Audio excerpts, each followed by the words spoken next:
Hello, everyone, and welcome to the first episode of Legend News. I'm Jake, And I'm Waffle Cat. and today we will be covering the Marvel Legends Lizard Wave and Sasquatch Wave. Let's dive in. For the first up for the Lizard Wave, we have Spider-Punk, and he comes with 4 different hands and a guitar. His painting and sculpting is amazing, and I think he's worth the price. We also have another Spider-Man in this line, and it is Spider-Man Neuer. This figure comes with 2 fake guns. It would have been cool if they were actual revolvers and some alternate hands. He comes with a trench coat and 1 holster for his guns on his belt. Subtle color variation and great sculpting make this figure look awesome. Also, we have Spider-Woman, and I absolutely hate this figure, because she comes with 1 accessory, her glasses. The body mold is bland, and her costume isn't as recognizable as the others. And her posability is bad. I think I'd only get the figure for the Build-A-Figure part. Here's the only non-Spider-Man related figure in the wave, Gwenpool. She comes packed with 3 pairs of hands, 2 katanas, 2 head sculpts, and a cell phone.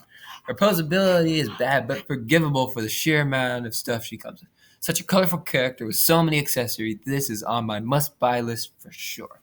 And I highly recommend you put it on yours too. Next up, we have Prowler. I personally love this figure, and he comes with a removable cape. He is stuck with 2 open hands, but that makes some good action poses. With his bright colors and good sculpting, this figure is worth the price. The other caped Spider-Man villain we have in this wave is Mysterio. He comes with a removable dome and cape. The figure has good popping colors and works well with an amazing sculpt. He has cool accessories including 2 smoke clouds to recreate some awesome vanishing poses. This figure isn't much or a must-buy at all, but it is good nonetheless. Next is Lasher, a good figure with awesome painting. A nice metallic green is all over the figure. The accessories are nice with 4 tendrils included to tab into his back. The lack of accessories is a disappointment, but I can't think of anything else that's missing.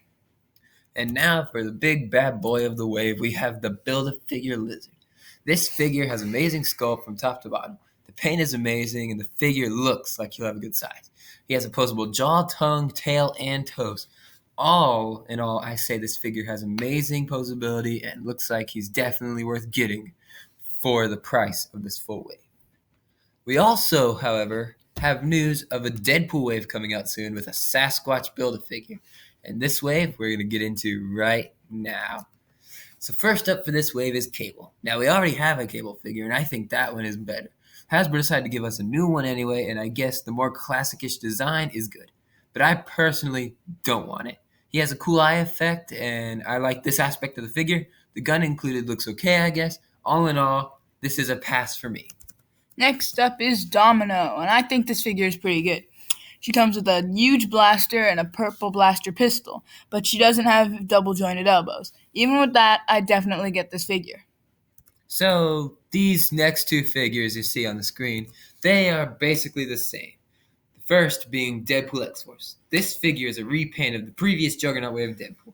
We already got this version as a Hascon exclusive, but this one looks to have new paint apps and different accessories. It also includes a Build-A-Figure part, and I think it's a good figure. I'd say it's better than the other Deadpool of this wave. Speaking of the other Deadpool, we also have The new Deadpool of this wave, a new body mold, and a new katana mold. Sadly, it comes with the 2 katanas, and that is it. He also doesn't come with a Build-A-Figure part, so there's no need to buy him unless you really want this figure. To go along with our X-Force Deadpool, though I don't care if they existed on the same team or not, stay out of my comments, we have X-Force X-23. Why Hasbro decided to give us this suit before the classic one, I don't know, but I am happy to have X-23. This figure suffers from lack of ab crunch, double jointed elbows, or even a waist swivel, but she does hopefully have removable claws. Sadly, it doesn't look to include foot claws, but hey. Maybe when we get our classic version, Hasbro will give us what we want. Regardless, this is a must-have figure for me. Next up, we have Deathlock, and I personally think this figure is okay. I'm not a big fan of his monkey face, but he does come with a pistol and an awesome, huge minigun as well. He does come with the Build-A-Figure part, and that is probably the only reason I would get him. And here we have the peg warmer of the wave, Paladin. This guy was doomed from the start. This figure will be stuck on shelves and pegs for a really long time. I like this figure. He could be used for army building. That's probably going to be his best selling point. He includes 2 guns, seen with the Spider-Man Noir, just repainted. He also includes a combat knife, as we have seen a lot. The figure looks good, but nothing screams anything, really. He is more or less just a generic enemy to pose against your other figures. Finally, we have Sasquatch, and with him being the Build-A-Figure, you do have to buy everyone except Deadpool. But he is huge. As a big fella, of course, he'd be the Build-A-Figure.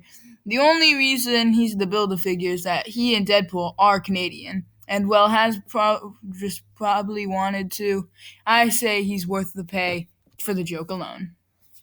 So we have 2 amazing Build-A-Figures, Lizard and Sasquatch, with 2 solid waves backing them. Amazing figures like Deadpool, XForce, and Spider-Punk to peg warmers like Spider-Woman and Paladin. Both waves have ups and downs.